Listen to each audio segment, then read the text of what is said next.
नमस्कार मित्रों, मेरे सभी YouTube के यजमान भाई बंधुओं को मेरा सीताराम राधेश्याम। और आज हम पुनः YouTube चैनल पर आए हैं एक और नवीन विषय पर जानकारी लेकर के।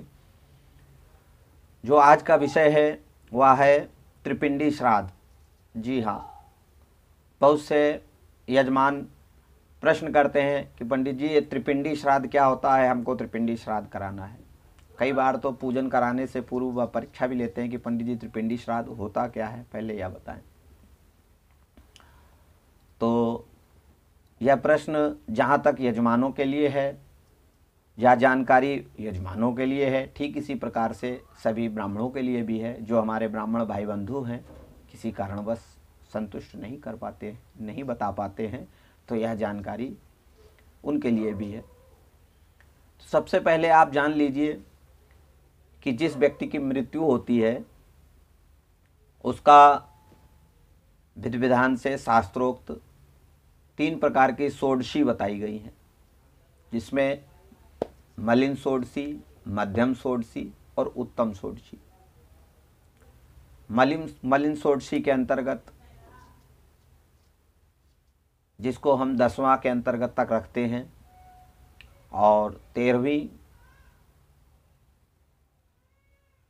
को हम मध्यम षोडशी में रख सकते हैं, और वर्षी को हम उत्तम षोडशी में रख सकते हैं। षोडशी माने 16 पिंड देने का शास्त्र में विधान है। तो मध्यम षोडशी और उत्तम षोडशी ब्राह्मणों के द्वारा, आचार्यों के द्वारा संपन्न किया जाता है। और जो मलिन षोडशी है वह मृत्यु के द्वार से लेकर के और 10वां बाल बनने तक के मध्य दिए जाने वाले पिंड जो हैं वह कहलाते हैं, जिन्हें मलिन षोडशी कहा जाता है। तो अब हम आते हैं त्रिपिंडी। जब बरसी हो जाती है तो बरसी के बाद माना जाता है शास्त्र के अनुसार जो पितर जिनकी मृत्यु हुई है, जिनके विधि विधान में किसी प्रकार की त्रुटि हो गई है, वह अपने पितरों में नहीं मिलाए जा सके हैं, तो उनके लिए त्रिपिंडी का विधान है। त्रिपिंडी में 3 पिंड बनाए जाते हैं, और उस अज्ञात प्रेत का या ज्ञात प्रेत का, जो परिवार का कोई मृत हुआ है, जिसके नियम कानून के अनुसार, नियमानुसार, विधि विधान से पिंड इत्यादि नहीं हो सके हैं, उसके लिए त्रिपिंडी का विधान कराया जाता है। त्रिपिंडी का विधान एक प्रकार से पितृदोष को भी दूर करता है।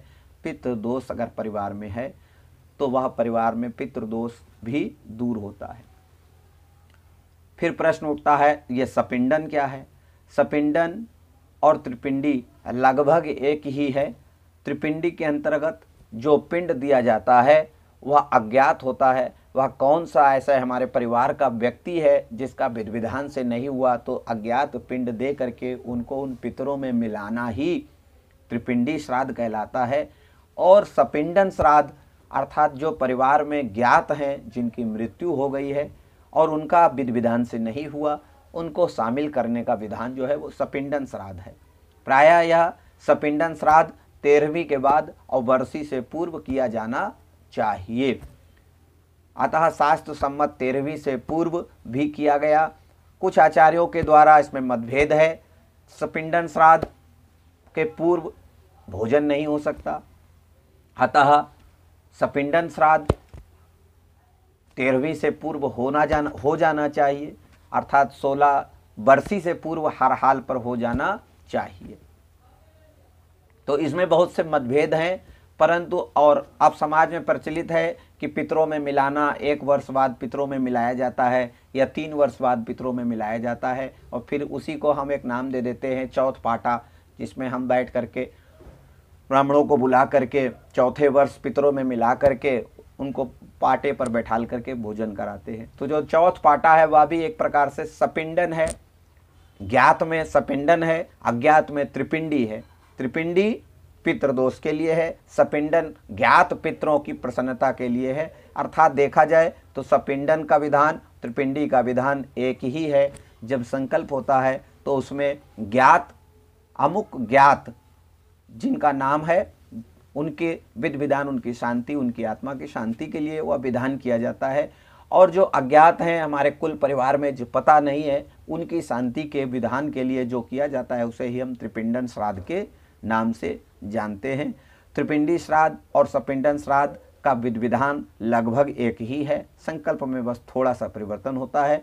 तो अगर आपके परिवार में पितृदोष है या इस प्रकार की कोई समस्या है तो उसके लिए आप त्रिपिंडी या सपिंडन श्राद्ध का विधान अपने योग्य आचार्य के निर्देशन में करवा सकते हैं। आप और अधिक जानकारी के लिए मेरे स्क्रीन पर दिए हुए नंबर पर कॉल कर सकते हैं, जानकारी प्राप्त कर सकते हैं। सपिंडन और त्रिपिंडी श्राद्ध यदि परिवार में नहीं हुआ है तो उसके कुछ लक्षण भी होते हैं जो परिवार में प्रायः देखने को मिलते हैं, जैसे कि परिवार में मांगलिक कार्यों का ना होना, संतान होने में बाधा उत्पन्न होना और घर में गृह क्लेश रहना। इसके लिए पितृदोष का विधान बतलाया गया है। पितृदोष निवारण के लिए ठीक उसी प्रकार से सपिंडन श्राद्ध का पूजन कराया जाता है और ब्राह्मण भोजन कराया जाता है इत्यादि विधि है। तो अधिक जानकारी के लिए आप हमसे संपर्क कर सकते हैं या अपने आचार्य के निर्देशन में इस विधि को संपन्न करा सकते हैं। आशा है आपको हमारी ये दी हुई जानकारी अच्छी लगी होगी और अगली वीडियो में इसी प्रकार से जन समाज से जुड़ी धर्म युक्त वाणी से आपको पुनः सतमार्ग की ओर हम प्रेरित करते रहेंगे और इसी प्रकार से धार्मिक सद्भाव सद्विचारों की ओर आपको ले जाएंगे। धन्यवाद। जय जय सीताराम, जय माता दी।